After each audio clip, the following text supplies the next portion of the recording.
10, 9, 8, 7, 6, 5, 4, 3. Good luck, studio.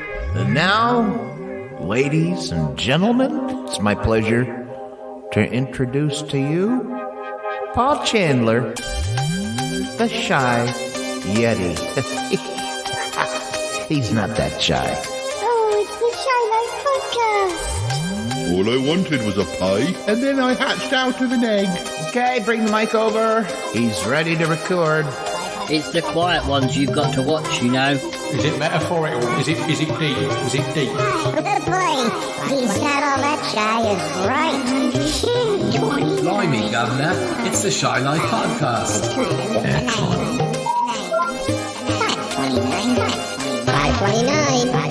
Hello, campers. How are you? Hello and welcome to yet another episode of the Shy Life Podcast with me, Paul the Shy Yeti. How are you doing? Oh, I'm all right. Yes. I've got two special guests this episode. We have very little planned for what we're going to talk about, but doesn't usually stop us from nattering.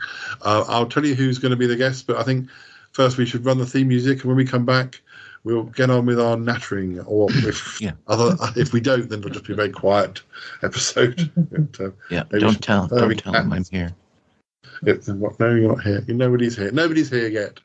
They're in the green room. They're powdering their noses in the green room. So, okay, let's run that theme music. Darling, it's the Shy Life Podcast. Yes, but it's a positive thing, Paul. The highlight, the Shy Life. You won't find a cast of characters like this everywhere. Hello, Paul. You don't want for now. I'll go anywhere for a potato. Delicious. This particular episode of the Shy Life is a little more abstract than usual. Go Shy Yeti. Oh, I hope he hasn't found out my secret. I think he has. If you thought that was bad, just listen to this. Oh, I can't wait for it to begin. It's the Shy Life Podcast. So we do recycle. Yeah, I am strangely drawn to Yeti Uncle John's ankles as well. But has the Shy Life Podcast slowed down? I don't think so. It's all gooey and meaty and yum. And we're back. So I think I'm going to have to introduce my guests before they introduce themselves. We've got all the way from America. We have Toppie Smelly. Yay. Hey. Good to be back. And we have all the way from just down the road. We have Nick Evan. Yes. Well, sometimes we have to get you guys together because it's only fair. Because we Absolutely. And also, you need content for a new episode. Yeah. You can't do it all yourself. Yeah. But anyway, well, so how are you guys doing? What have you been up to? What's been happening? Go ahead, Nick. Give us an update. You go. You don't mind? So do an update. Yeah. I mean, I worked after death by the NHS. A very sickness and no people with no training and consultants on burnout. So I was very glad of the Easter holidays, and I feel a bit more refreshed now. And I've been having finished the sort of current batch of Sutton Park. I did some transfers of the original footage of some of my films to NKV files, which is what we're doing Sutton Park in now, which completely captures the whole take rather than some of the ones that we've been doing where it only does 25 minutes and then the last 15 minutes are a little a sort of squiddly coda, which we've been trying to get rid of for years. But so that's been. I had a new machine. Everything's packed up at the same time. The Hoover packed up, my copying machine packed up. The table felt a bit, like it's an episode of Some Mothers Do Have Them. But we have a new copying machine where we'll be. Paul is now getting me to do some redos of when he's going through the episodes of Sutton Park. If there's anything that didn't copy too well the first time round, because obviously it's been 6 years and a learning curve. we're going back and doing more sophisticated captures. I'm sure we'll have a Sutton Park clip at some point during this episode. But listeners, we've also got some. Toppie and I went back to see our therapist, so you'll be hearing how that went on later on as well. So. Actually, if you don't mind, I won't be here when the therapist is. No, that's fine. I'm rather embarrassing. Okay. He wouldn't be very happy to see me. He'd be beside himself. No. Yeah. You haven't met Dr. Quentin until you've met Dr. Quentin. Toppie rescued me at Easter because I had no plans whatsoever, and I'd already talked to him the week before, and I've talked to him 3 weeks in a row. He's very. That's right. Yeah.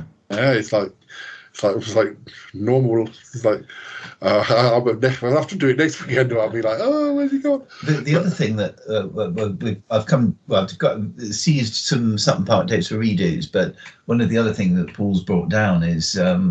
The VHS of his 30th birthday, which Harry and I helped organise.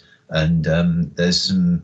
I've got the original footage of Harry doing the "This Is Your Life" kind of sort of with the book and going through his life, but it was missing the original messages. There were some messages from friends and his brother, and we've now got they'll be on the tape, so I'll be able to. We're probably going to have to put some clips from that on here now you mentioned it. Yes, exactly. There we go.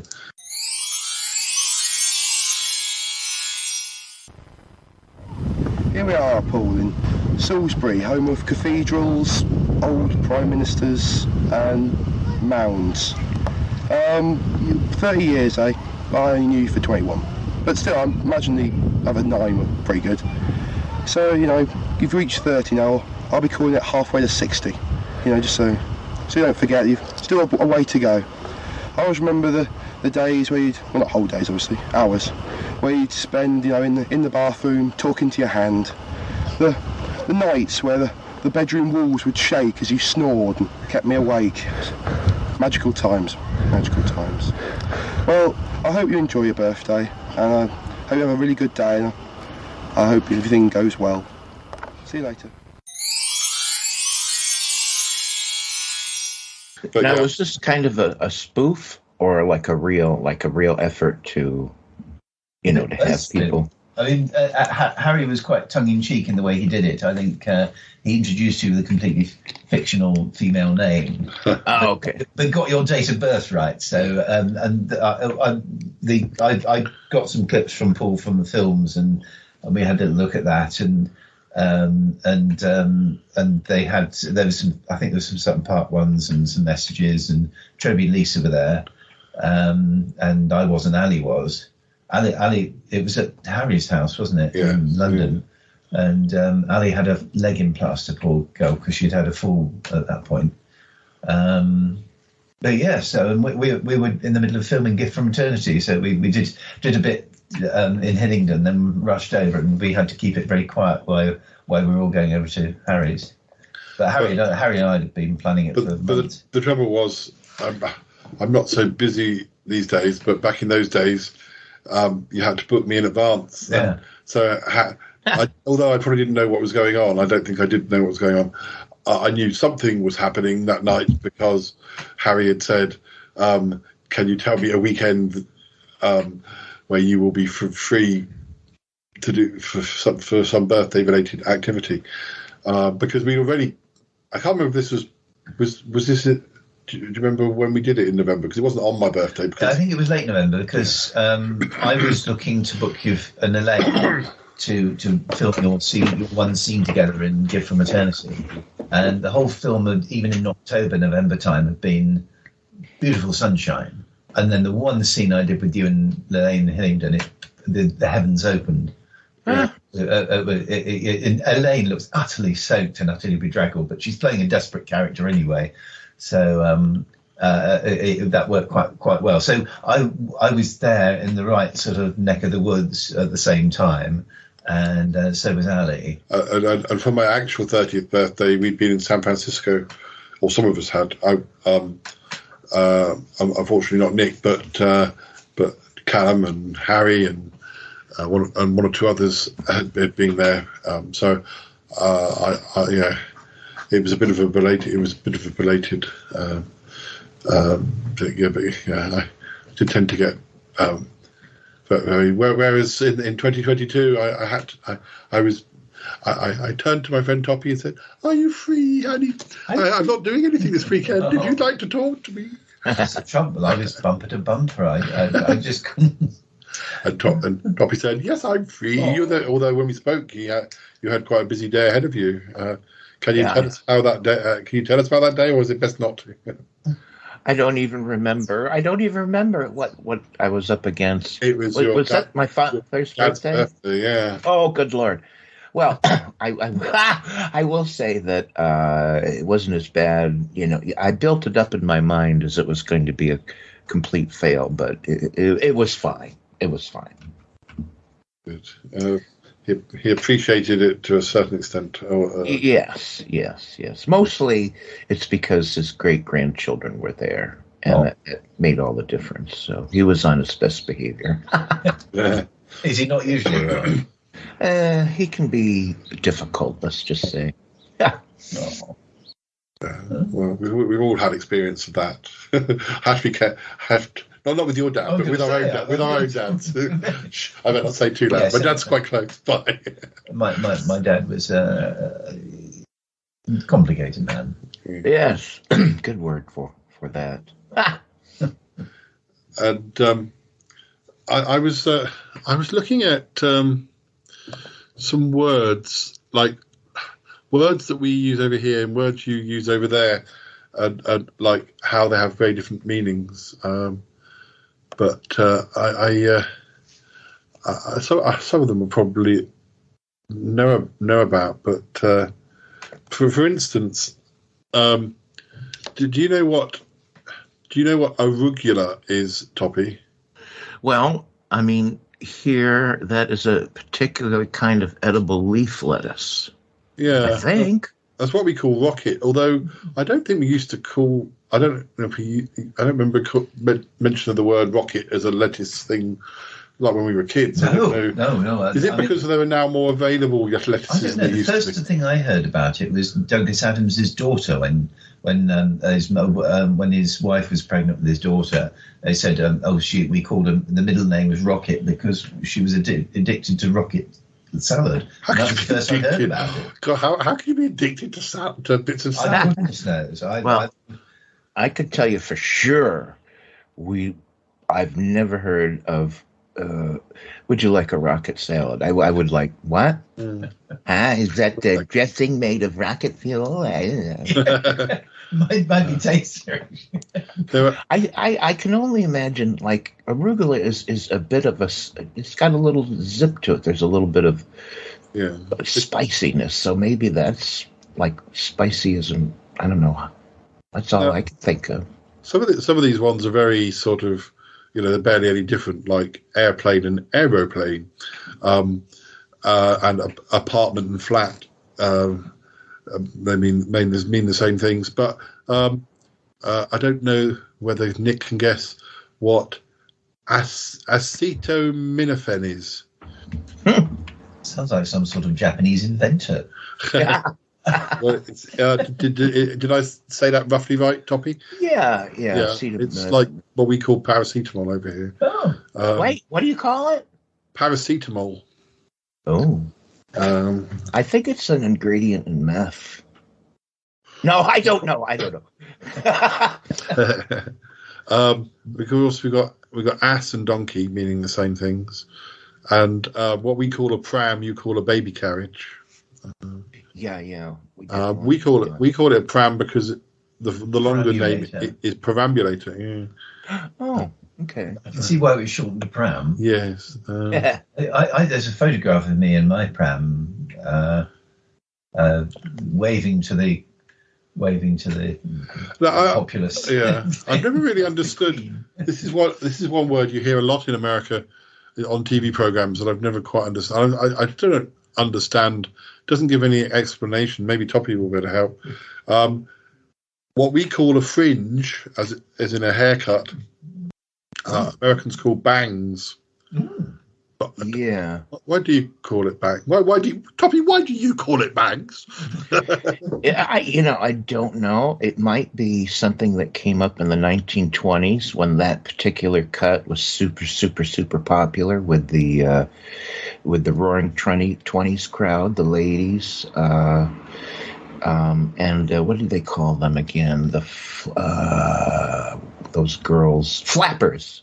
Yeah, we called them flappers. And it was just a fashion trend. And that may have been where it came from. But other than that, I don't know. But we certainly, we definitely wouldn't call it fringe. We'd call fringe, like if you were wearing like a real Western cowboy jacket, the sleeves might have fringe. Whilst on the subject of bang. One of my colleagues made a sort of mistake with she was trying to remember the word doppelganger, and she came up with dolphin banger. and unsurprisingly, she hasn't lived it down since. Poor dolphin. I have a supervisor called Mark who's got a wicked sense of humour, and she hasn't been allowed to forget that one. Because bar and pub, that's pretty obvious. I mean, I don't know if I'd heard about a barrette. That's a hair clip or a hair slide. Yes, Victoria Winters on Dark Shadows would often wear a barrette, and actually, that was Nancy's last name, who played Carolyn. Nancy Barrette. Yeah, it was. Yeah. Was it? It's like a slide in the hair. Yeah. It's supposed to be like a hair clip. My ex-girlfriend Catherine used to use what they call scrunchies. I don't know if they're in America. Yeah, we call them scrunchies here. Scrunchies. Now, I assumed she made the name up. She, I'd never heard it before. So when she tied her hair back with a scrunchie, I thought she would just in general, you kind of just pluck the name out of the air. Then I realised that was a general term. It also says here that baseball and rounders are the same thing. I having played rounders as a kid, there are similarities to baseball, but I don't think they're that's interesting. The same game, really. I wonder if it's because you go around to all the bases. Yeah, you do that in rounders, but I still think there's something to. Although I used to resent the fact that they used to kind of say that rounders was a girls' game, and you would be better playing cricket, which I found very, very dull. I think I had far more chance of being successful in rounders than I did in cricket. I think with all these things with sport, the people that teach it are so bloody lousy at telling you the rules that it's never caught on with me. I mean, it's like when I moved from one side of the city to another in the late 70s, I've suddenly gone from people wanting to play imaginative sci-fi kind of creative games to a road of footballers. And I said, well, how do you play this football? And he goes, oh, you just kick a ball around. I thought, that's very helpful. Yeah, I need to know about the game now. It's like netball was a girls' game, or considered a girls' game, but then netball is very similar to basketball. But again, I'm sure there are differences. I think. Oh, we played netball at school. I think was it basketball? No, it was basketball. But there's not a lot of difference. There's not. There probably is loads of difference, but it's not so different that you could go, oh my goodness, you're playing a girls' game. It's like hockey and shinty. We did play shinty once, which I think is. I don't know if it's a more macho version of hockey, or it just involved mutilating people. It seems, with what looks like hockey sticks. I don't think we only played it the once. I think we'll do one more, and then I think it's time. There'll be time for a Sutton Park clip, and then probably a trip to the therapist. But all right. Let me just ask if in school you guys played a game called Nukem. Not nuke them like nuclear, but like NEWCOM. E, I guess. Newcomb it was called. I feel like I've heard of it, but I don't think we didn't play it. But I feel like I've heard What of does it involve? Well, so it's basically volleyball. You have the net, you have the ball, but it's generally a game intended for children because you allow the ball to bounce once in your court before you get it over the net. And that's just, I mean, we called it Newcomb. Oh.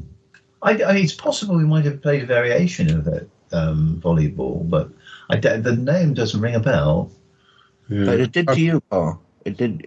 No, it does sound a bit like volleyball, but I don't think we did. But I feel like I've heard it on whether it be like reading a Stephen King book or watching a TV program. Oh yeah, that's right. That I remember the plot of that. It was called Night of the Newcomb, and the ball. Oh, it was horrible. I don't know. Well, I think it's a good time now to head back into the archives for a Sutton Park clip. And has it got me in it? I could do with some royalties. Yeah, might Nearly do. payday. I'm never sure. It's always quite random, but more chance of you being in it than Toppie, I'm afraid. But well, not afraid, but I'm afraid Toppie won't be in the Sutton Park clip. But yeah, in 30 years' time, when they do, let's have a Shy Life clip. I'd be very surprised if Toppie popped up in a Sutton Park clip. That means there's been some timey-wimey, wibbly wobbly stuff. No, I mean, when they show a clip of, there's another podcast and we're doing a nostalgic clip of. We already do that on the show. We already do that anyway.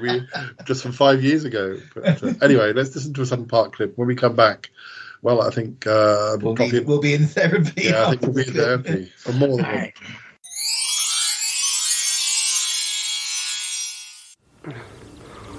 All that is left of the tunnel is rubble.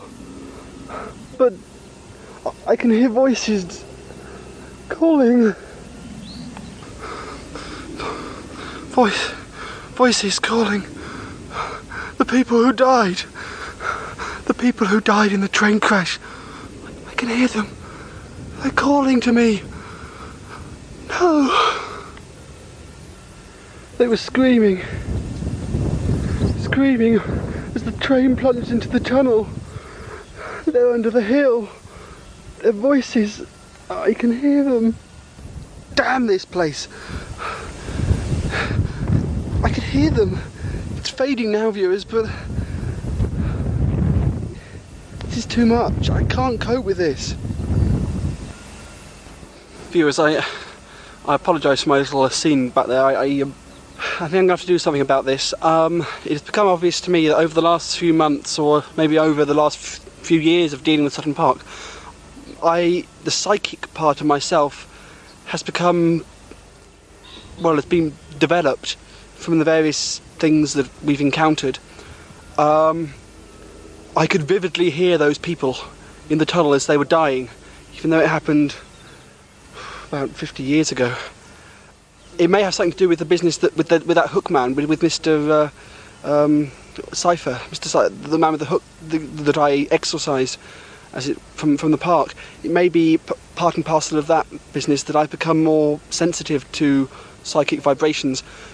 I'm going to have to deal with this. I don't know how. I'm going to have to see somebody, perhaps talk to Elaine about it. I don't know.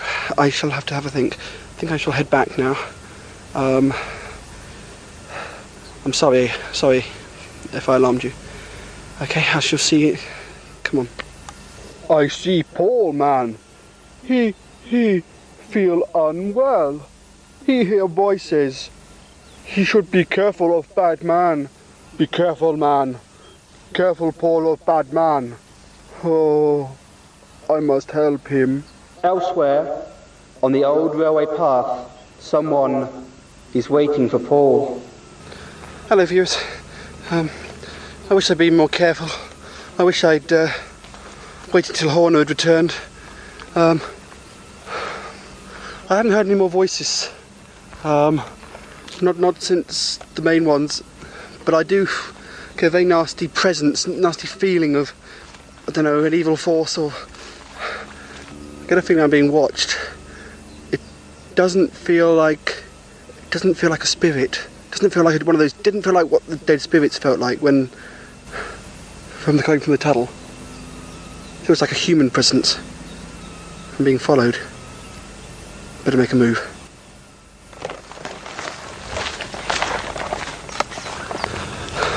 Yeah, I'm keeping moving as quickly as possible. I haven't seen anybody yet. I just get a feeling. I can feel negative thoughts, but as I said, not spiritual thought, not of a ghostly nature. I've got to get off of here. Got to find a way off this path, back up into the main road.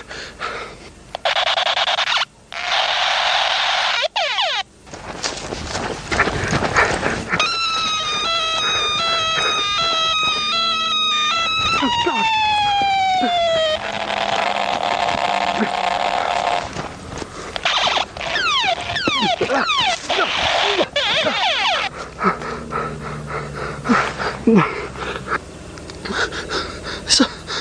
Somebody's shooting at me. It must be that man that was in the house. The one with the gun. The one that... Oh God!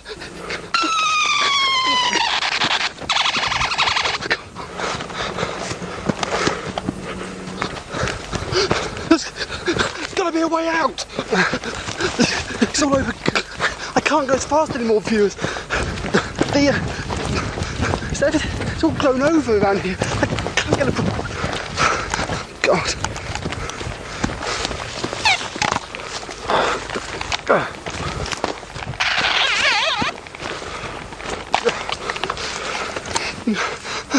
My God. A bridge. I can see a bridge. But I'll never make that. I'll never get out there in time. I'm never going to escape.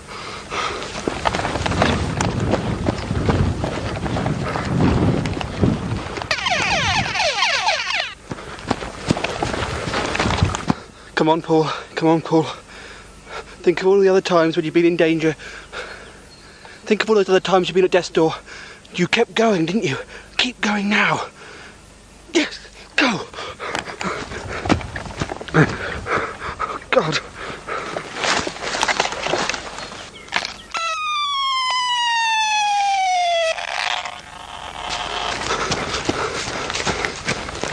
Bridge. A bridge. Yes.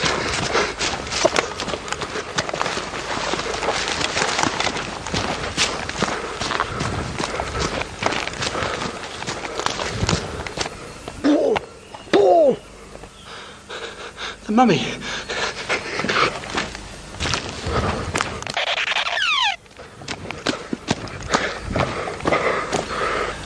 Hiya viewers, I'm alright now, but if the maudlin mummy hadn't been there to help me pull me up that hill, I think I would be dead meat. Anyway, as I say, I'm alright now. We've well and truly lost the gunman behind, left him behind quite a while back. The maudlin mummy has gone off back through the woods, and I'm heading back home. That was a pretty close shave. Anyway, what I want to do now is get back home and a couple of phone calls I want to make. I'll see you later. Good morning, sunshine. Back home, Graham is watching television. He is watching television and is perfectly normal, but little does he know what is going on behind his back. A strange device is being plugged into the wall. It is going to have strange effects on the boy. In the Daily Mirror, play the news. Yeah. Okay, I'll see you tomorrow then. Okay, thanks for that. Bye then. Bye. Viewers, that was Nick. I thought it might be Horner, but I've been talking to Nick and I told him about the events of the railway line, about the spirits I'd heard. He suggested somebody that Elaine used to know, works in London. It's a bureau. Nick has suggested that with my powers, I could set up some sort of bureau, once I finish university, some sort of bureau investigating paranormal phenomena. It's an idea, and once I've left Sutton Park, if I'm still alive, I really do need to think about my future. This could be a new beginning. I've got the power, I've got the psychic know-how. This could be a new era.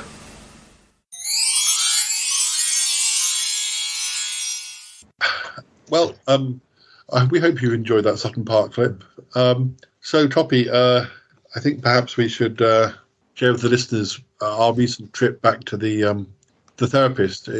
Goodness! All right, I guess so. It was. I think you might get this in a couple of segments, listeners, because it wasn't quite as plain sailing as perhaps we presumed. But I'm a little embarrassed about it now, but okay. No, please don't be.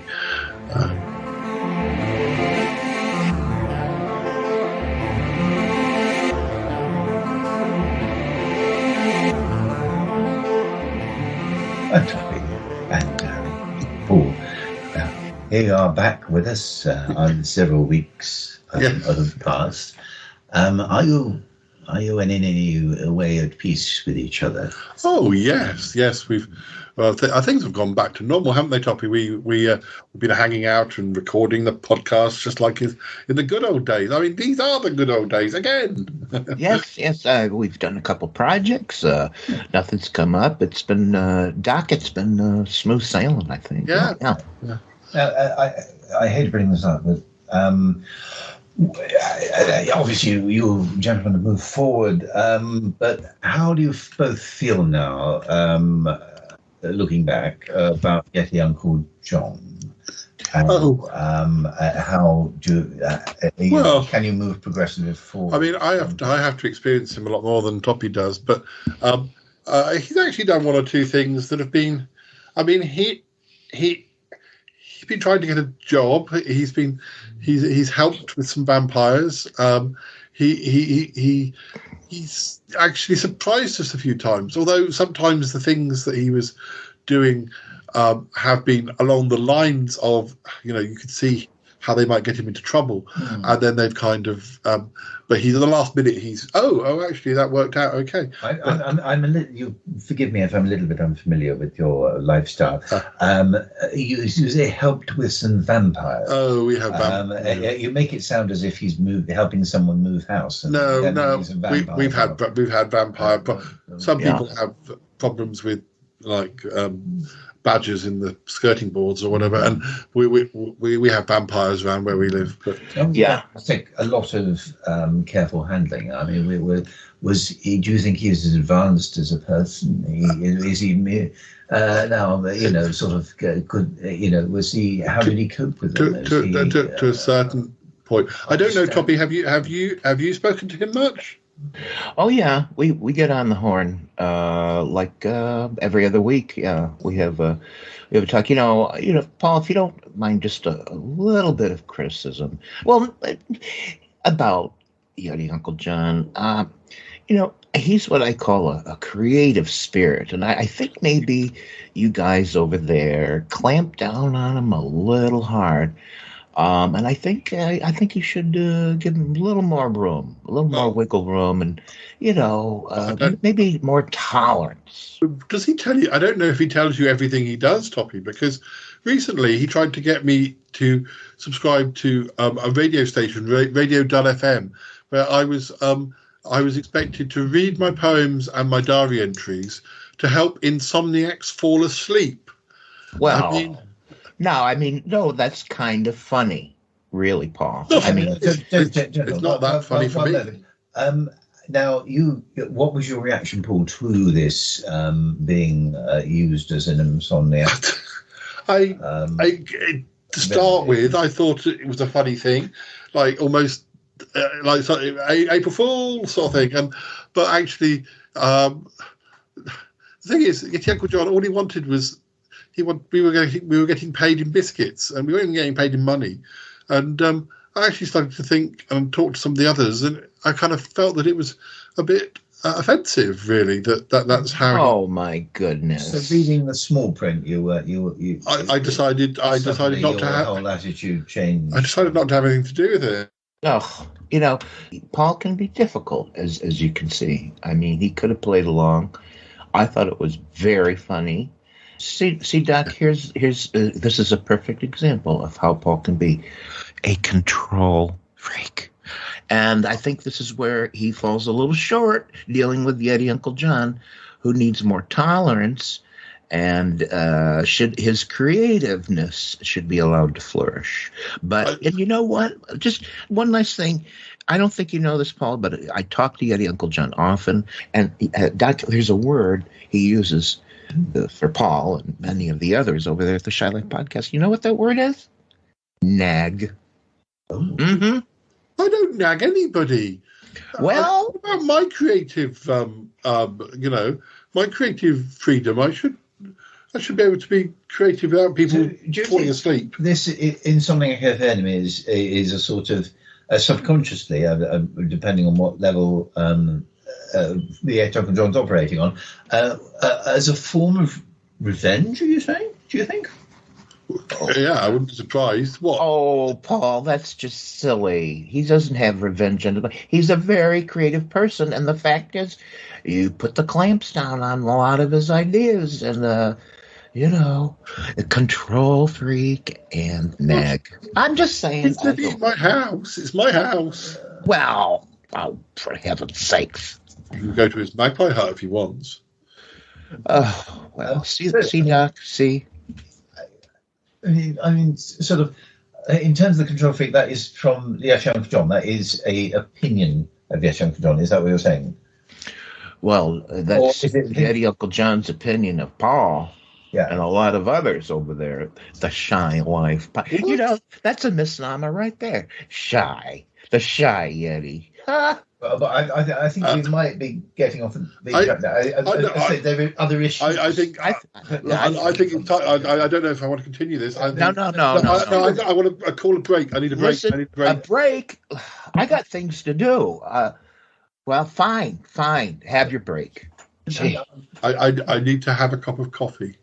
Yeah. Do you think listening to that control freak? Can we just get some facts here? All right. Are we taking a break? We need some definite examples. Does Uncle John get any examples? Well, let's go away. And I'm going to write it. I'll write a list, and Toppie can write a list of what? I don't know. Just a list. Anything. Shopping list. Shopping list. Anything. Oh well, and that from that, then we'll bring it back to the table. We'll bring it back to the table. We'll bring it back to the table. Yes, you see, I know these terms. The table. I don't know. See, this is just another Paul idea, control freak, nagging thing. I think this is another example. I'll make a list. Whatever. I'm going to go and have a coffee. See, Doc, he's a quitter too. Look at it. I got to have coffee. To bring a list of things to the table, and Paul will bring a list of things to the table, and we'll all try and work it out like sensible human beings. And are we done yet? Okay. Yeah, sorry. Yeah. Oh, don't bother. We're having a break. Okay. Anyone got a Kit Kat?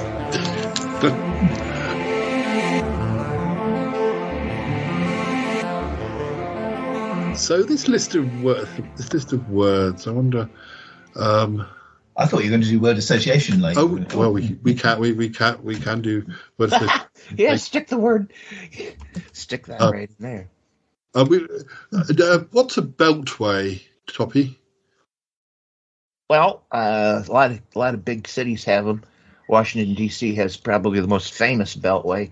It's kind of an outside road that goes round the city with many, many exits and entrances that you can scoot right around a central city and then quickly get to the other side and then make your exit, and then you're back in the city right away. That's a belt. Yeah, we have a different name for that. Oh, we call it a ring road. Oh. I think it's basically. I used to live near a famous ring road in Birmingham called Spaghetti Junction. Oh yeah. Well, that was probably more than that. It's probably a multiple ring road. It's probably one of the most famous ring roads. I mean, I don't drive. Nor does Nick. So I presume that is a form of ring road. It's certainly a motorway thing, it's that famous that it's one of those things that people who don't live in Birmingham everyone has heard of Spaghetti Junction. When we used to drive to Scotland, Ali wouldn't touch that Birmingham Road until after 8 o'clock in the morning. We used to leave at stupid o'clock in the morning just to get past Birmingham by breakfast. Well, I was late. I lived, I don't know, maybe a mile, maybe less than a mile from Spaghetti Junction for a lot of the time I was at university. But when I looked out of, well, it wasn't from my window, but it was from my friend Kerry's window. And I used to spend a lot of time in his room, and you looked out and there was a lake and there were trees, but behind those trees was Spaghetti Junction, the ring road or the beltway. Yeah. Wow. Even here in Pickle Hollow, small town as it gets, we have about 4 roads that come together awkwardly.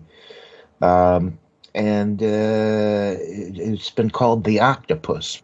The octopus? Yeah, it's a complete misnomer because it's not 8 legs, not 8 roads. It's just 4 roads that come together awkwardly, and it's a bit of a distraction.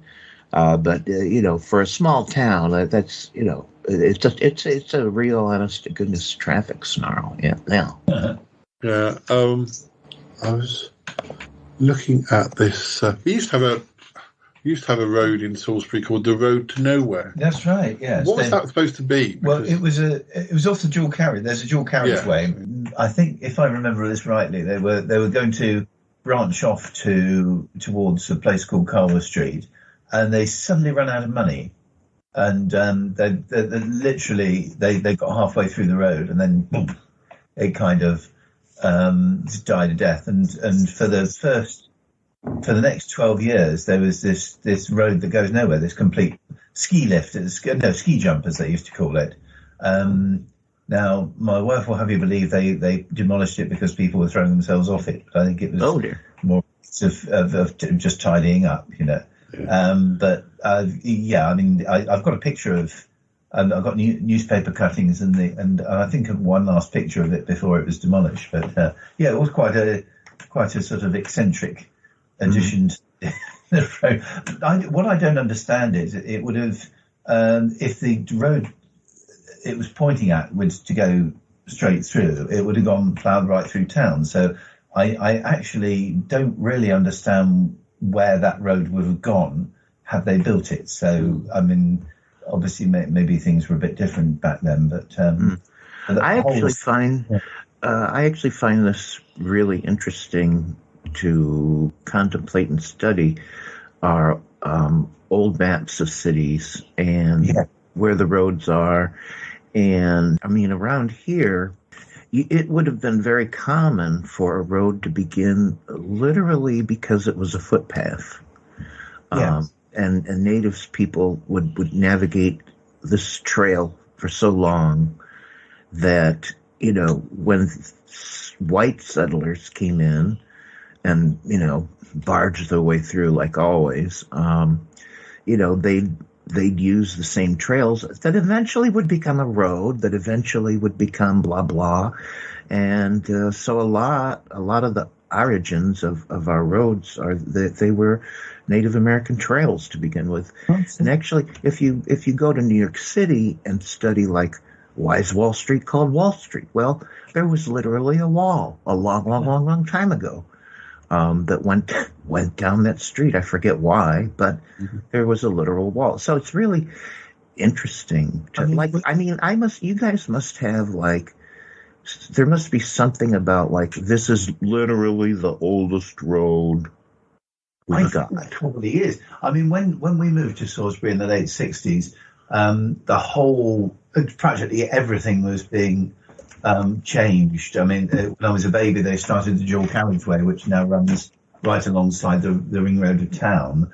And we moved into a place called Beaches, which later became the name of Paul's, the company that made Sutton Park. But back in the day, we were the first sort of settlers, if you like, in the Beaches. It was basically a cul-de-sac with 3 enormous houses that were knocked into an entire road.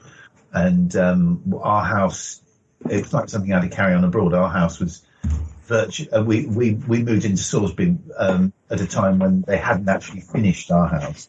And they were still, there's pictures when I was a baby where they were still building our roadside, our roadway. And so everything was being changed. So it was a time of great, enormous change. I mean, I simply can't imagine what it looked like before we arrived. Now we have the ever confusing subject of biscuits. Biscuits in America is what we call crackers over here. Yeah. Is this something to have cheese on, probably, or like something a hard, crisp, like. Oh, and see, there you call potato chips crisps. Yeah, we do. Yeah.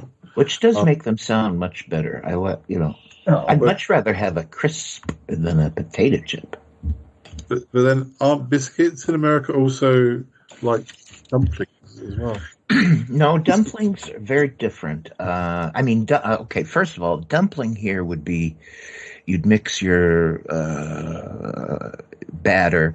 This would not be using yeast. It would be using a baking powder, and it would be quite moist. And you'd plop it in like a stew or even a soup, and you'd cook it right in the... Yeah, that's what we do with dumplings. I thought biscuits and gravy.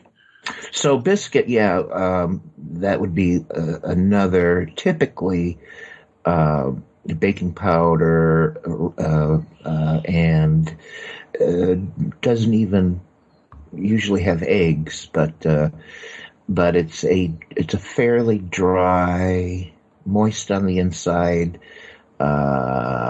harder on the outside, and that's supremo American cooking, where it was baking powder biscuits. That was a huge deal. Aren't what we call biscuits what you call cookies? Although cookies to us are a form of biscuit, but they're a genre or a particular area. Type of biscuit. The type of biscuit, yeah.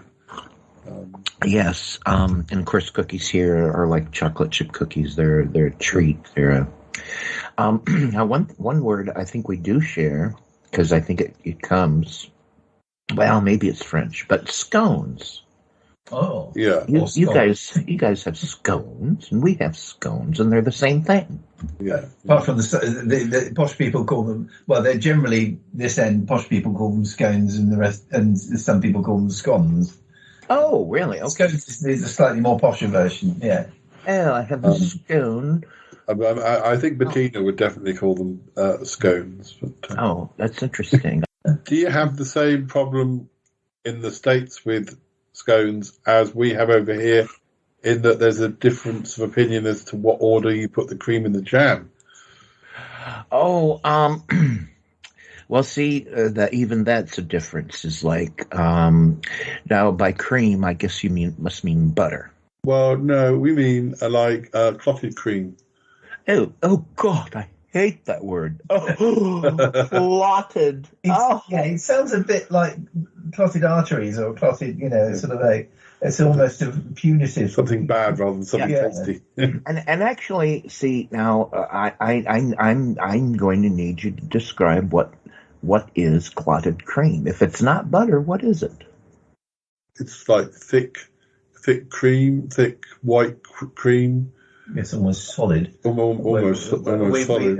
My father-in-law absolutely adored the stuff. He loved cream teas, which would be scoop it out a scone with clotted cream. Would it be like? So it is rather like what we call cream cheese. Not cream cheese. That's something else. Yeah. It's like milk, but much thicker milk. You couldn't pour it. You can pour some sorts of cream, but not. Clotted cream is very gooey. Now we have sour cream that we put on baked potatoes, but it is clotted cream. Yeah, different. Clotted cream, does it have sugar in it? Is it sweet? Clotted cream is sweet. Yeah, clotted cream is sweet, whereas sour cream, which we also have, is sour. That's but we do have sour cream. Yeah. Okay. And we have creme fraiche, which I'm confused. Oh, I think my parents used to like creme fraiche or creme. Yeah, creme fraiche. It's a big issue. Well, you guys tell me now how you both take your scones and what goes on first. I'm torn I have come to a decision. I often have one way and one other, just to see if there really is any difference. But I think my logical side tends to say cream first, because I don't tend to put butter and cream on, because that just seems a lot of indulgent dessert cake, whatever. So I'd probably have cream first and then jam on top of the cream. Wait a minute. I just realized we may call it whipped cream. I wonder if whipped cream is what you call clotted cream. Yeah, I think... I'm not sure, actually, because whipped cream might also be construed as squirty cream that you have on Sunday. You know, you get in the tubes and you go... I mean, we're getting there. We're getting there. But no, going back to what you were saying, I agree with Paul that it will be the cream first and then the jam. Remembering my days going to the seaside with my in-laws, because father-in-law absolutely addicted to cream teas, which would be a combination that and a pot of tea. Actually, it makes sense to me now because I think of a scone, and it's a rather dry affair. And I imagine clotted cream solves that problem. Certainly the jam and the cream are certainly... Actually, I'm not a big fan of clotted cream. It's okay for a scone because, as you say, it hydrates it a bit. I think my preference is squirty cream. So we've got a few words here, like bobby pin is the same as a hair grip. A braid is the same as a plait. Oh, dear me. No, bobby pins and braid, that's what we use. And to broil something is to grill it. Yes. Oh, by the way, yes, bobby pins are my arch nemesis, and I shall tell you why. I am a janitor in real life, and when I vacuum, people leave bobby pins all over the place, on the floor, and it's usually a carpet, and you cannot see them. And they clutter up the workings of a vacuum cleaner in 2 seconds, and they're my arch nemesis. I hate bobby pins. There, I said it. One day they'll take over the air.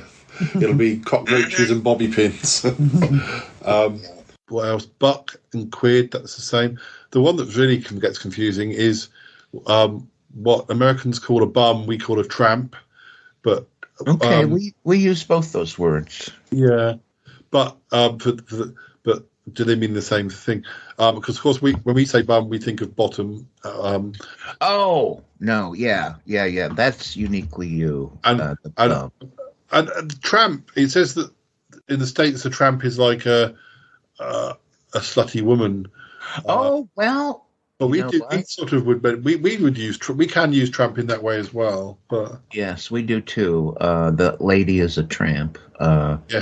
A lady is a slutty woman. Doesn't quite have the same meaning. I mean, basically, it kind of means beggar or vagrant, really. Yeah. So Charlie Chaplin, his famous character was a tramp.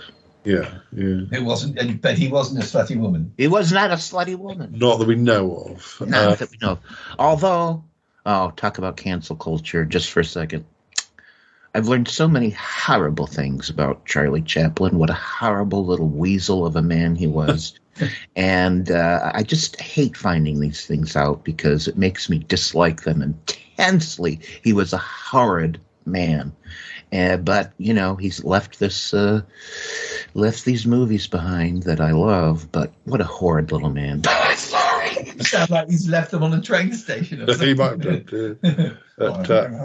I think there's a couple more, and then I think we'll have another Sutton Park clip, and then we have the second and hopefully final part of our visit to the therapist. Now, one of these ones here, it's cilantro. That's the same as coriander. Okay, yeah. Cilantro would have been unknown 20 years ago in the United States, but Spanish cooking, Mexican cooking, a lot of cilantro is used, and now it's like, you're very posh if you use cilantro. Yeah, I think there are quite a lot of recipes, maybe Indian cooking as well, that uses coriander. I'll just tell you a cooking mistake I made once. not knowing much about cilantro, I assumed it was a type of parsley. And I cut up a mess of that stuff and put it in a dish once. Woo! Oh, that was a mistake. It's nothing like parsley. Nothing. Do you know what we call, what's our version of a closet? Would you have any idea, Toppie? Well, like a glove compartment in your car? I don't know. Well, to us, we call a closet a wardrobe or a cupboard, but usually a closet we would, well, yeah. If I heard someone say closet, I would imagine it being somewhere you hung your clothes, but it's always like a wardrobe. Like a wardrobe for us is a freestanding, sit on the floor, closet. For us, a closet is distinct from a wardrobe in that a closet is built into the house. It's a small space, actually part of the architecture of the house, where you hang clothes. Yeah, there are houses. I've got a built-in. I think we just say it's like a built-in wardrobe. I've got a built-in wardrobe in my bedroom. In all the bedrooms in my flat, but in my apartment. We just call it a closet. Yeah. The last one we'll do before we move on to other things is cooties is what we would call germs. It says cooties is an imaginary disease children can catch, or like playing kiss chase. You'd say, "Oh, I'm gonna get cooties," or something. Yeah, that's it exactly. In grade school, there was a chase game between the gents and the gals, and the idea was, if a girl kissed you, she would give you cooties. It was a silly game. Yeah, I think sometimes we call that the dreaded lurgy. That's you could get cooties from cuties. Yeah. While talking about cuties, let's put in a Sutton Park clip from many years ago when we were all young and cute. And I don't think I've ever been cute. Just take the compliment. Here we go. Some more Sutton Park, back when I had a face with some handsomeness upon it. And then when I didn't. You did, shut up.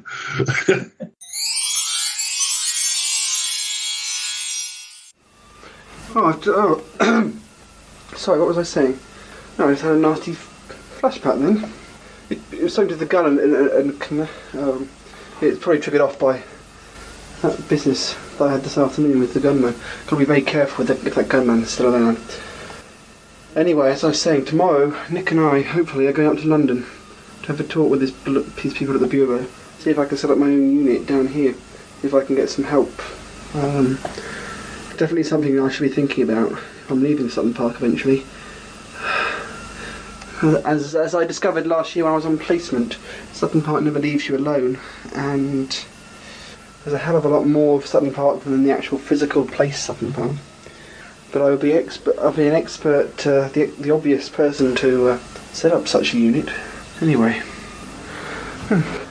what's this? What's this device thing? Looks like a battery charger, but I don't know anything about it. Ow! It's quite hot, let's turn it off.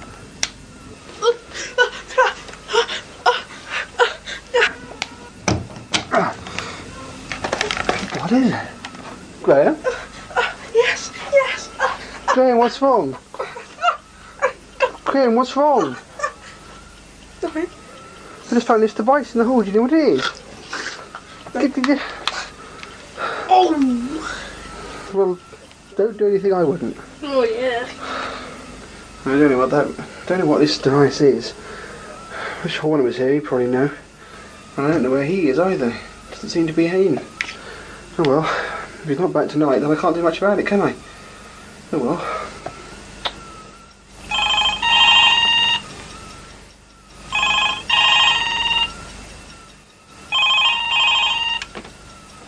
Michael Chandler's office. Thank you for ringing. I'm away at the moment, but do please leave a message after the tone and I will call you back.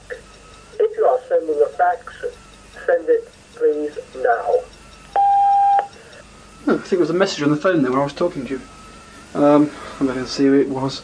I would have answered, but the answering machine's on. My dad's got an office up here. He's got a new business. And how do you do this thing? Oh, hello. Good day to you, Paul Chandler. This is Wing Commander Parkhurst retired speaking to you on behalf of Her Majesty's Government. After speaking to your seriously disfigured pet of the unfortunate halitosis problem, I'm not sure that he will relate to you the changing circumstances is largely made concerning your signing of the, the special secret thing, the Parkhurst. Official secret set. Apparently, what you're going on about. Well, you would have contacted me by now.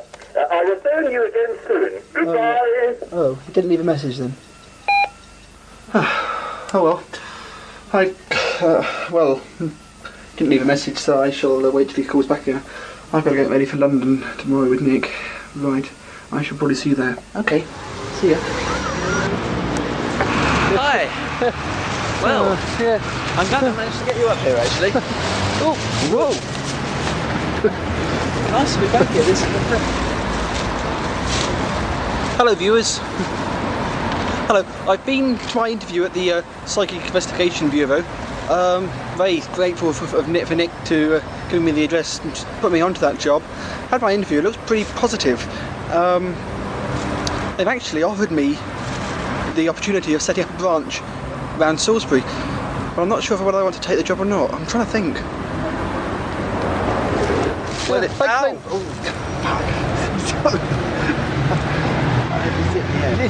do you like concussing your head on things like that? Camera, see yourself for the first time on Sutton Park. My new wallet in my purse. Thank you very much. Thank you very much for putting me on to that address of that bureau. Nice to be back here. Well, the question remains: have you come to a decision about the job? Whether I should take it or not? Yes. I'm not sure. Viewers, what do you think I should do? Should I take the job or not? I'm loath to break away from Sutton Park, but obviously when the university stops, it may be a way of using the talents that I've gathered over the last 3 years. I could probably do some good. What with my psychic abilities being psychically psychic recently. Well, I am thinking that it would be quite a good idea to open this bureau in Salisbury. It's obviously something that needs... Well, I should, because you've got that experience. I mean, there can't be many more people that's as experienced as Can I rely... Shut up! Can I rely on your... Well, certainly, can I rely on your help to help me set it up? Maybe a part-time investigator, you can help me. Of course, after we finish the monologues. Yeah. Well, I'll have to wait till the stuff. It's just it's something that I don't think I can do by myself necessarily. And if yes, I'll be your secretary. I even wear short skirts and cross my legs on the well, you're crossing your legs. That's a good start. Oh well, viewers. Well, it looks like the popular consensus is yes, I should go ahead with it. Well, I'll think about it, and they said I could give them a few weeks and think about it, and I think I'll ring them. I think I'll let them know. Oh well, probably time to get back home now, I think. Well, the popular consensus of opinion is that you should do it, so I think you should do it. I think I possibly should do it. In a sort of way. That's if I live that long, I mean. Oh, come on. Things are not the best. The end is nigh. That doesn't sound like you. Well, I've got this far. You've been killed off once. When you came back, so. This way. Viewers, hello. I haven't seen you for a bit. I'm still on the van. Well, I'm not really on the van, am I? But I'm still playing cat and mouse with that bloody Katrina woman. It's come to a head, though. I mean to wait for her to catch up, to call her out of her hiding. I've got an ultimatum for her. I can't waste my time like this. She can't have the voodoo cube. It's no good. If she won't leave me alone, I'll have to destroy it. I won't be able to use it against her or use it against Sutton Park as I wanted to. I shall have to destroy it, and I can destroy it. There's a self-destruct mechanism on it. I'm going to have to give her an ultimatum. Leave me alone, or I destroy the cube. Whichever way. Hopefully I shall get some peace. And I have an ultimatum for Horner. He will not get me that easily. I now have control over the boy Graham. I can do what I will with him. If he destroys the cube, I shall destroy Graham. Yes, I have an ultimatum too. It seems it is stalemate. Who will be the first to crack? I do not think it will be me. I have nothing to lose. But Horner, he is not so strong. If I threaten to kill Graham, I can do so with the click of my fingers. If I threaten to kill Graham, he'll have no choice. He will have to give me the voodoo cube. Yes! Horner, I sense he waits for me. He waits for me so he can give me his ultimatum. I shall meet him in Squab Wood. I shall meet him there. I shall give him my ultimatum. We shall have a long discussion. I shall return with the voodoo cube. Oh, viewers, how I yearn for the water. How I wish I could shed my skin. That evil creator of mine, Von Hellbent. How he promised to give me that serum which would cure my evil moods. I cannot change my skin without risking returning to my evil ways, but I miss the water so much.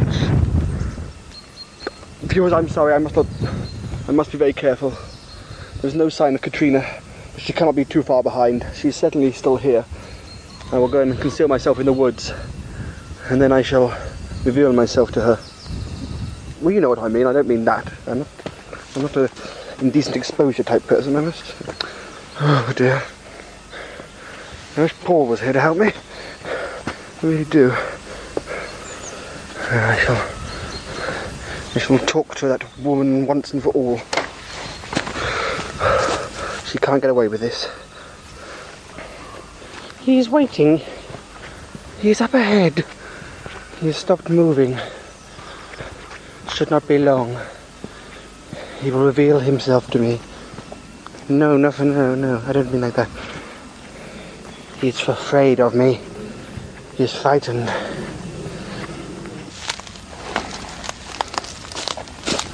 Katrina, stop! I must discuss with you.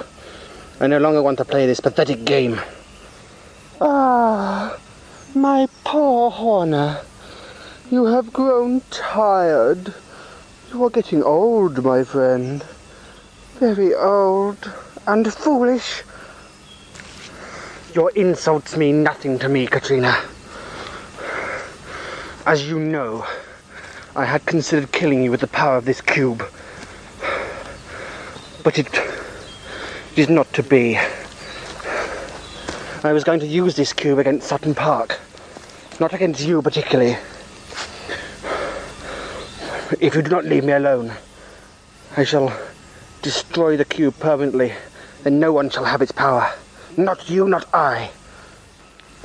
Ah, my dear foolish Horner. I cannot let you do that. I need the cube. I need to make more voodoo dolls from it. I need the power. And I shall have it.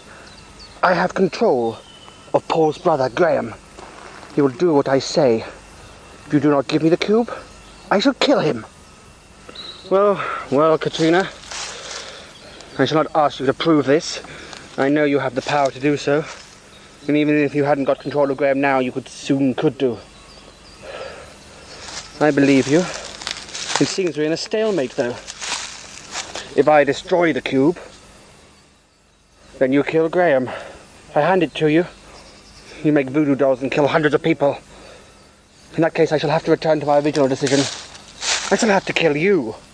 Then, Horner, that decision is even more foolish. Should you kill me with the power of that cube, my mind is linked with Graham's.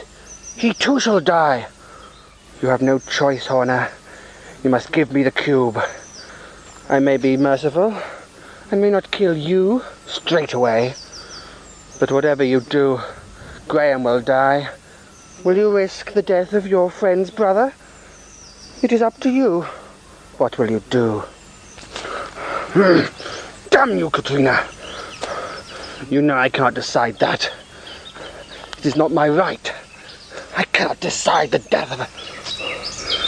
You are truly an evil woman.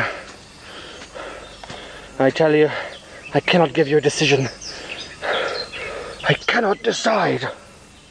Well, Horner. Yes, I realize the decision may appear a difficult one to you. Ultimately, I know the answer. You could not let the child die. However, I shall be merciful.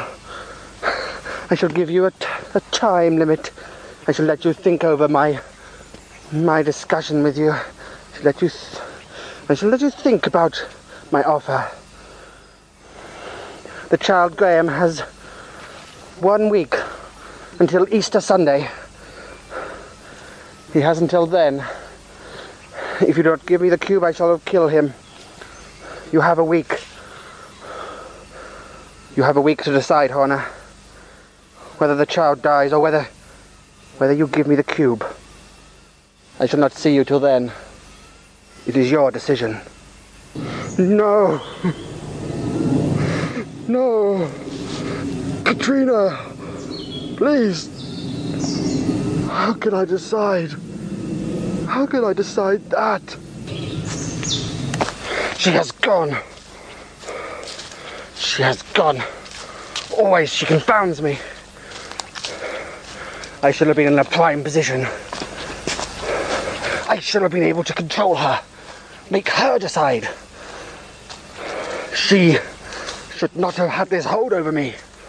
But she did.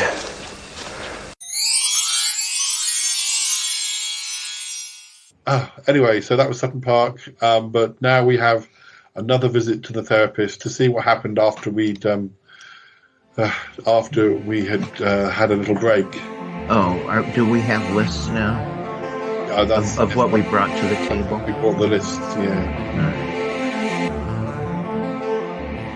Gentlemen, I believe you brought your both lists to the table. Yes. And hopefully without too much excess emotion. I brought my Amazon wish list. The fact. I brought my Amazon wish list. I want this box set of... I don't think you're grasping this, are you, Mr. Chandler? I don't even know what I was supposed to be writing on this list. About your reaction to Toppie's accusation via... I just think it's something you need to confront. But Toppie always seems to side with Yeti Uncle John. Well, I mean, I can't help it if you guys don't give him half a chance. I feel like I'm nurturing his creative side. But it's like, I don't know. It's like saying, "Oh, poor old Donald Trump, how lovely he is." Nobody understands poor old Donald. Oh, for heaven's sake! Can we just back a bit? Can we just clarify what is Toppie? Can we just clarify what is his creative? What does he bring to the table creatively? Well, just everything. I mean, listen, a computer made of cheese, is that not the height of creativity? It's hardly practical, is it? Oh, here we go. See, Doc? Look, the negativity that creeps in from Paul and the Shy Life gang, I'm telling you. Yeah. Well, we've ascertained that Mr. Chandler has brought an Amazon wish list. I can think of words to describe him if you want. But Toppie, would you want to kick us off with your choice of? Yeah. So what I got, I'm bringing silverware, napkins, to the table. I think straws. No. What? In terms of your accusation that Mr. Chandler is a control freak, a nag, via, we need to get this in perspective, gentlemen. Yeah. Via, Getting John. Yeah. No, I that's just my contention. I think I feel like I'm sympathetic to Yeti Uncle John. Oh, yeah. Very And, sympathetic. In what way do you feel that Mr. Chandler has oppressed Yeti Uncle John's feelings? well, his constant nagging, it's just interfering with the Uncle John's creative side, and he's abandoned more projects just because Paul went, oh, poo. You know, I mean, it's a sad thing. It's a sad thing. Do you not feel though that yes, Uncle John has had his payback, shall we say, by this FM insomnia, radio insomnia thing? I mean, it was insulting. No, that was brilliant. It was brilliant. Do you feel at all, or do you feel in any way, humiliated by this, Mr. Chandler? Well, first, if he says yes, it's just because he's read into it. None of that was intended. No. I have to live with him all the time, Toppie. It's very difficult. I mean, everyone has that friend who is great in small doses, but you wouldn't want to see them every day. I mean, mine's called Harry Fulton, but it's difficult. It's difficult. Mm-hmm. I think, gentlemen, may I make a suggestion here at this stage? Because of this coming from different perspectives, I think the ultimate, if it is so feasible, the ultimate kind of thing would be if all three of you were to live together for a limited period. So you would all see. I'd like that idea. I think that's a great idea. No. I mean, it's just a suggestion. Yeah. So that everyone is all on the playing field. Yeah, I think that's a great idea. What do you think, Toppie? Would you like? You mean so I'd be around Uncle John? Yeah. I mean, as I say, you obviously you've formed a close relationship. That would be great. Love that. You could almost see it as Celebrity Big Brother without the voting out. Well, there's the whole COVID. I'm sorry, there's the whole COVID crisis. I just don't think that would be work right. We could do a house swap, or I could go and live with Aunt Tappy. A house swap? Live with Aunt Tappy? Oh my Lord! I know. I mean, you need cranes and goodness knows what. Doctor, I'm up for any of these ideas. I've become rather used to an ocean separating us, Doc. I'm not sure. I think this ocean, you see, could be a metaphor for the gulf of I think we both know between you. But I want that gulf to be lessened somewhat. Me too. I mean, at the very least, we could perhaps arrange a sort of a Zoom. That wouldn't do it, Doc. I think he needs to be here for at least a weekend, maybe a week or month. Did I tell you I'm going on sabbatical for about 5 years? 5 years. We could come to you, Toppie. Wait. We could come to you. Well, that's a brilliant. But sure, you don't want to go to all that trouble. No. I mean, no. Oh, the cost of travel. I take it the logistics would be. Rather demanding. It could ultimately save your friendships. You see, I see this. I just don't like the fact that Yeti Uncle John is coming between Toppie and Irene. It never used to be like this, and nothing's changed between Toppie and I don't think, other than Yeti Uncle John. He has, however, raised some interesting issues. Yes, which are related to Yeti Uncle John, and Yeti Uncle John is actually accusing you of. So, I mean, it's a tricky one. This one, unless we're proactive. I don't think it's not going to be solved in a day, Doc. I don't think. No, I'm not. I think we'll have to come back to this at a later date. I just don't want. Toppie, I don't want us to fall out over Yeti Uncle John. No, I don't either. In one way, you see, if this was ultimately did happen, Toppie may see another side of Yeti Uncle John, but on the other hand, you might embrace his cheese computer. I might eat his cheese. It might crumble a bit if you did, but I think you ought to embrace it, conceptually, if nothing else. You'd never lose it. You could always track it down from the smell. I'm not against it. I mean, and there are signs that he is coming up with some You know. Yes, but if it could be made to work, it could be. We're trying to save the planet here. Yeah, I mean, he does have, but I worry for him. Sometimes he puts himself in danger. Like he decided that it was easier for him to study to become a vampire hunter than to get an expert in, which that would be so badly. Could have ended. Doc Quentin, I feel like I've grown during this session. I feel like you've helped me. I feel like we're entering a bit of a compromise. I indeed admit that perhaps I'm glad Yeti Uncle John is an ocean away. Perhaps that's why I can encourage him so freely. I think it might be worth reviewing this. See how things have gone in another few months, and also we might be able to. I know Yeti Uncle John isn't in the room, but we might be able to report back, or I might be able to report back that there are more. I think things. I'm going to put a bit of a spanner in the works here. Yeti Uncle John obviously has issues in his life. I guess so. I guess I can agree with that. To a degree, I'm not taking anything away from him, but in his emotional understanding, maybe that is why he makes so many bad mistakes, bad decisions. No, eccentric life choices. Yes. Now, I'm just wondering when you take this all to him, whether it'll take it the right way. And as I say, I'm not taking anything away from him, but I just, it's a situation that needs to be approached delicately, I think. Yeah, well, I'm here because of Toppie, and I want my relationship with Toppie to be firm, and that's what I'm aware about. Not Yeti Uncle John. Yeah, no, I think we're okay, and you know what, Paul, Doc, I'll just say.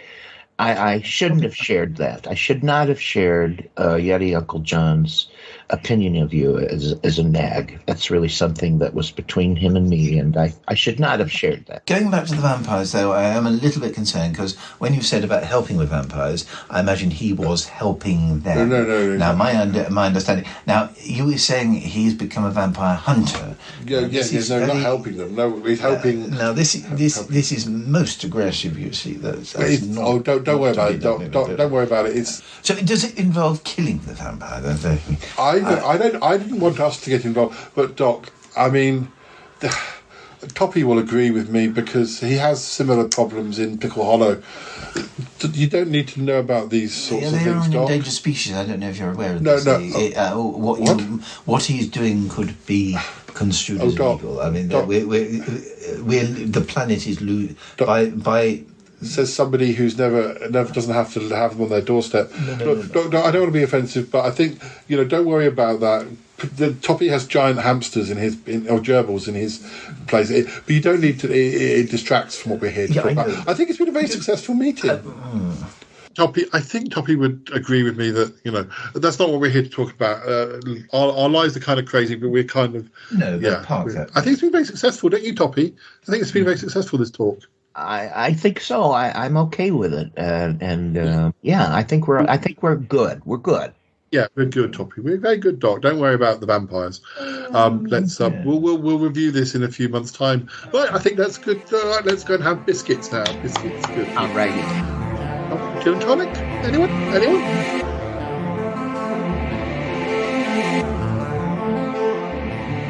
Well, guys, we're coming towards the end of this episode. We might have a few more American UK word comparisons right at the end, but and if I could predict, folks, when Paul says it's about to end, you can expect it to go on just a little bit longer. Absolutely, he's just like a showman, Sorry, guys, I've got to go. I'll come back again. Here's another 12 songs. Life is about these days extra material, that sort of thing. You have to give the audience everything, more and more, then more.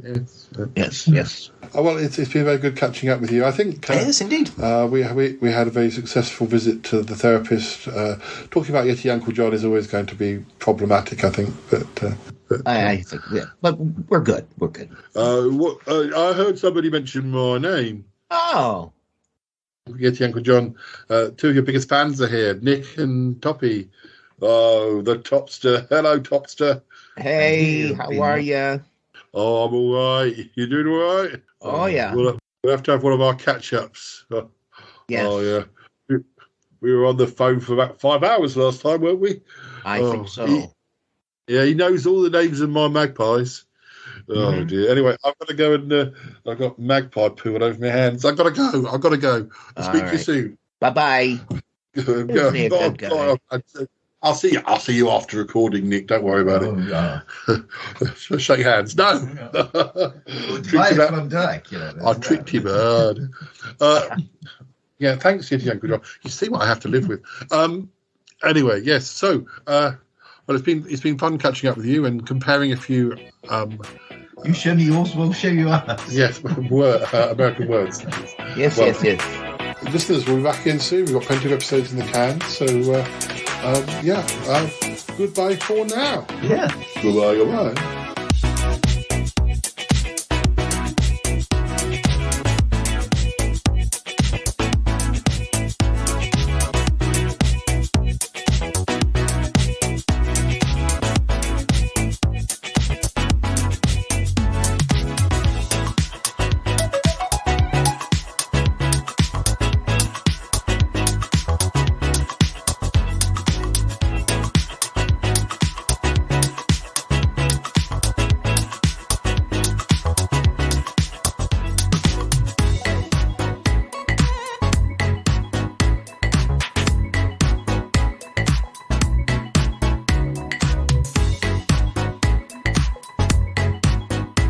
Right, let's just do 1 or 2 more words before the end of this episode.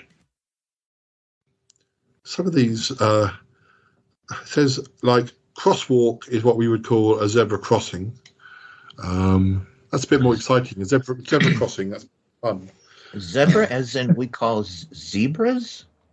Yes, sorry. Zebra, that's another one that. If we don't cross the road without slightly different pronunciation. I think I know what you mean. It's like what the Beatles crossed over on their famous record. That's right.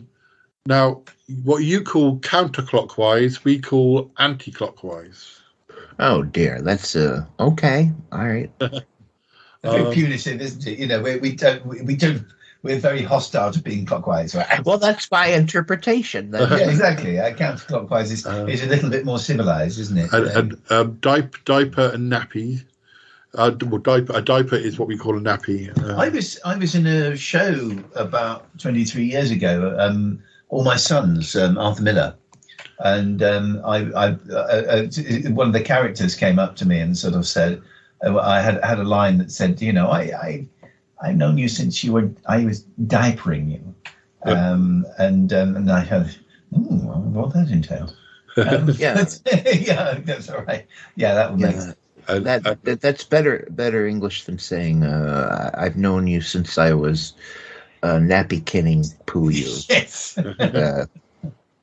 Some of the things like we do the washing up and you do the dishes. Well, we would understand what you mean by that. Yeah. I don't do the dishes, but I just do the dishes. Yes.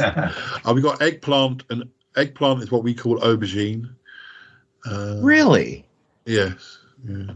That's interesting. Yeah. Well, apparently in Australia and New Zealand also call it the eggplant. Yeah. That's that guy that acted in Star Trek. Aubergine. Yes. Eggplant. Elementary school is what we call primary school. Or maybe what we used to call infants and juniors. Yeah. And endive is what we call chicory. I don't think we use chicory a great deal. Probably if you're a cook, you'd say, I do all the time, but I don't think that's a word that most people use. That one. Did you say on leave? No, endive. Oh, endive. Yeah. Yeah, that's like arugula. It's another kind of leaf lettuce. Yeah, we've come full circle. Yes, we have. Yes, we're only in the first quarter of the alphabet. I think we'll pick up. We'll pick up from F next time, perhaps. Bookmark that. Yeah, I mean, there's a whole issue about muffins and English muffins, but I don't think we want to get into that today. Crumpets. Oh, it's too much. Oh dear. Scones was hard enough. Yeah, I mean, crumpets is bad enough. Crumpets, you can eat them. You can eat them. them. You can eat them or snog them. Oh, and a snog. Yeah. Yeah, we don't use that word. Make out. Anyway, that's not even using the list. I didn't know that. This is an F one. We should save this for next time, but I've just seen it, so I have to say it. Fava beans. Now, isn't that what Hannibal Lecter has? He cooks them. He wants to cook with some fava beans. Yeah.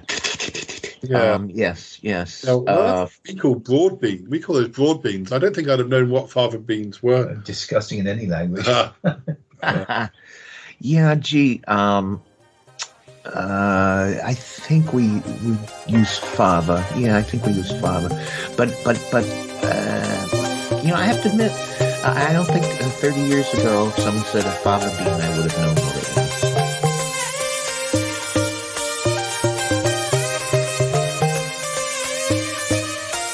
I gotta go now. Bye. Gotta go. Bye. Goodbye. This show is part of the Pride 48 network. Find more shows over at pride48.com. Oh dear, what's going on now? Oh, it's the Shy Life Podcast. Let's go. I have a voice. I have a voice. You have a voice. You have a voice. We have a voice. We have a voice. Unique voices in podcasting. UnivazPods.net. Do you know about Brussels sprouts? Do you call them sprouts, or don't you have them at all? No, we do. That's what we call them, Brussels sprouts. Oh, you do call them Brussels sprouts? Yeah. I wasn't sure about that. Well, no, since Brexit, we'll probably have to drop the Brussels bit. Because of Christmas and not being at work, I didn't go to any Christmas do's this year, and we didn't have traditional Christmas. And I really like Brussels sprouts. I know a lot of people hate them, but I love them. And I don't think I had any in the last 12 months. And then yesterday we had like some sort of dinner which involved Brussels sprouts. So I was very, very pleased. But I like them as well. But I didn't know you associated that with Christmas. Oh, very much so, yeah. Yeah. My dad used to loathe Brussels sprouts. He used to hide them in his train set whenever he had them. But I don't mind them, but probably only at Christmas. And if they're nicely cooked and they're nice and soft, they're all right. I had a friend, because we have something called Bubble and Squeak, which is there's various different, but basically it's using up leftover potatoes or Brussels sprouts or things like that. But I always thought it was cabbage. Yeah, I think it can be any of those things. But I think when I was growing up, if my mum made it, it would be with leftovers. I got a question for you. On a breakfast that apparently is very common in the UK, and it's beans and eggs. Baked beans. Beans, yeah. Now I just learned about this, but apparently it's just a simple, you crack an egg, mix it up, and you cook the beans in the egg, right? Is that what it is? Not really. No, you might have baked beans. Well, I don't really like baked beans for breakfast. We have on Sundays when we're both together, Ali and I, we have boiled eggs, but we don't have beans with them. But you don't use. So, am I wrong? Is that not a thing? There is something. It's an interesting concept. There's something I think called shashuka or something where you do, but that's tomatoes and onions and stuff, and then you do cook the egg in that. I think you'd have fried eggs and. But you wouldn't actually crack them into the beans. No, I wouldn't have thought so. But there is a recipe for, I think, shakshuka, which does it's a bit like that, where you put it all under the oven and cook it off. But what about baked beans on toast? Is that a breakfast? That's very. Yeah, and I know American and cheese on toast as well. Which is also croque monsieur, which is French. But anyway, I used to bring. There was a particular make of baked beans, or what we would think of as baked beans that I used to when I used to go to America. I'd come back in my suitcase with.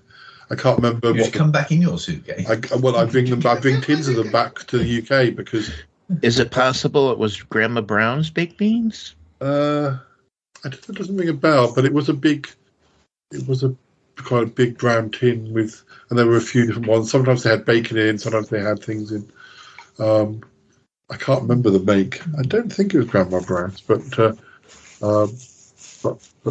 were a little bit more exciting than the basic Heinz baked beans. Yeah, we got lots of brand names for baked beans, and they do come in a variety, bacon or pork or spicy or not spicy. Yeah, well, we'll return to some more words next time, I think. Well, thank you very much, guys. Oh, pleasure. Pleasure as ever. We'll say goodbye for now. Bye-bye. Bye. Take care. I don't know. It's like he puts out 20,000 episodes a month.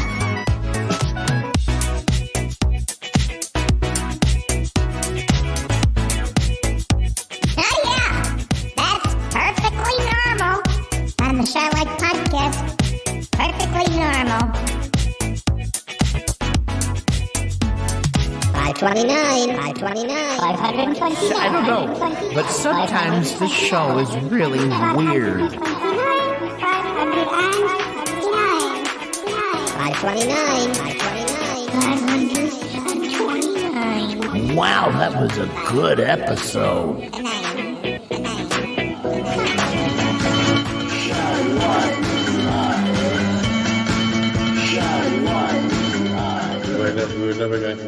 Oh no, I don't remember. What was I going to say?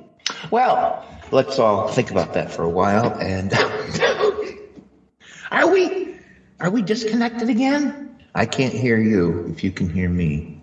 Yeah, I've lost you.